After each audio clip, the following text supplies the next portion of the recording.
Today, I want to talk to you about why consumers are getting screwed by the NAR verdict. If you've been following the news, you know what's going on. If you haven't been following the news, I'm going to give you a short summary. A jury found NAR and other brokerages liable for $1.8 billion, yes, billion dollars, by saying that agents were conspiring to keep commission rates high. That's kind of the short answer for it. But the unintended consequences of this and the intended consequences of it, I think after I go through this, what you're going to realize is that the consumer is actually the one who's going to get hurt the most. And I'm not just saying this as an agent trying to be self-serving. I'm really saying this because I truly do believe that consumers are going to be the ones who are getting screwed on this. So let me go through this.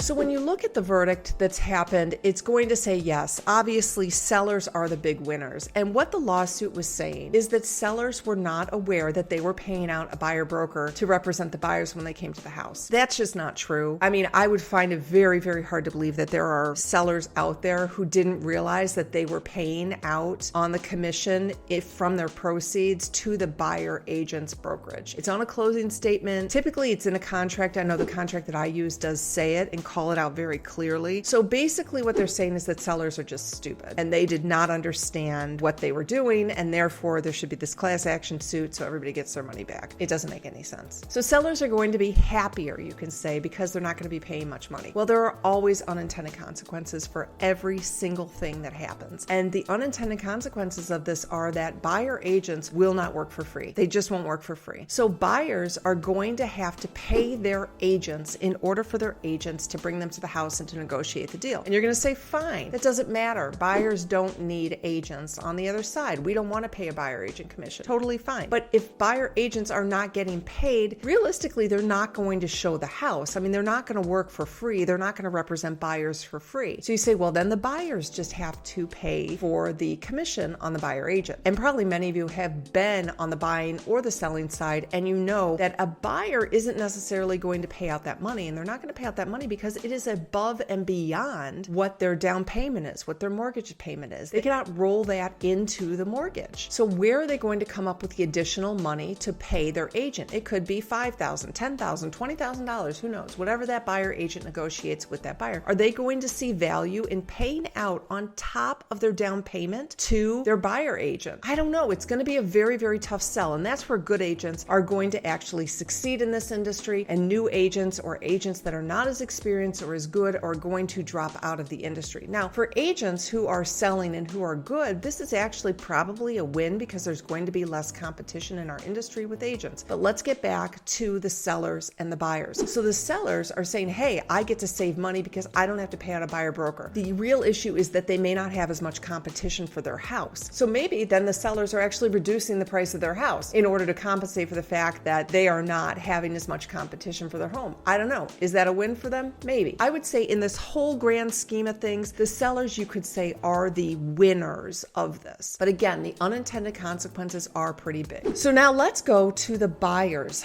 The buyers are really the ones who are getting screwed in this whole arrangement. The reason why is because buyers are going to have to decide up front that they want to engage a real estate agent if they want to go and see homes. It is very easy for buyers to go out and have somebody open doors for them. You can get anybody pretty much to open a door with the idea that maybe they're going to get the business on the back end. That's a lot of the way the industry works with leads. Buyer agents will pay for leads with the hopes that they're going to get the contract. So buyers can find a house on the internet and go and get the door opened. Absolutely. That's going to change the industry to begin with, because are buyers agents going to be opening doors for people that they don't have a contract with, especially if they're not getting paid? I don't know. That's where everything's going to kind of reset itself. And I think it's actually going to be good for the industry to kind of reset. Supply, demand, small business owners, I think that's okay. But the buyers are going to say, well, I'm certainly not going to engage an agent and have them charge me $2,000, $5,000, $10,000 on top of my mortgage and my down payment when I found the house and I literally just asked them to open the door. Most likely, they're not going to do that. They're going to go straight to the listing agent. They're going to say, hey, I am not represented. I would love if you could just open the door for me and I will put my own contract together. Can they really put their contract together? They're going to need the forms. Where are they going to get those contract contracts. I know for our association that the only people who are allowed to use our contracts are real estate agents who belong to the association. They can't really use our contracts. Maybe they will, but what they'll really do is they'll probably go to an attorney and they'll get an attorney to draft up the contract for them. And the attorney will then probably do the negotiations. Maybe, maybe not. This is if you have an educated buyer. If an educated buyer knows that they need to go to an attorney and do it, that's fine. But attorneys don't know market values. Attorneys don't know how to negotiate the ins and outs. They don't know the comps. They can't tell you if you're paying market value or not. The attorneys are essentially just going to write up the contract. They will provide you no other information other than this is how we're negotiating to get to the price that you want to pay. So the buyers have to go in knowing how much they want to pay. As buyers, do they always know what is the right number to pay? Absolutely not.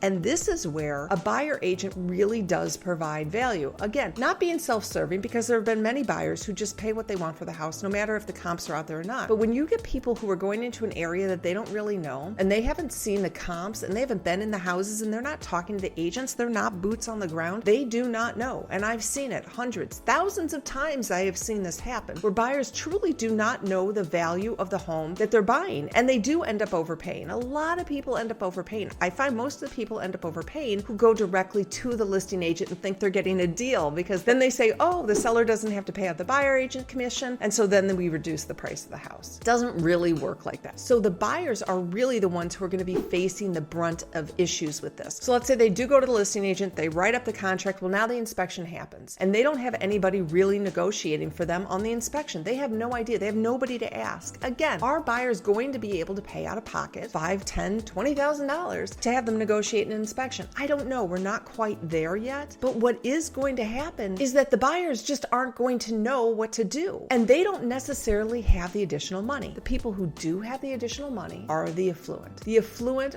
do have the money, and I believe the affluent, the people who have a lot of money, are going to be the ones who actually engage buyer agents early on in the process because they see the value. See, the people who are at a lower price point, the people who do not have a lot of money for a down payment, are not going to be able to pay the buyer's agent to represent them. They're just not going to be able to do it. And so they are going to get screwed. The buyers in this situation, the unintended consequences are that the buyers, who are also consumers, we're saying that this is a win for consumers across the country.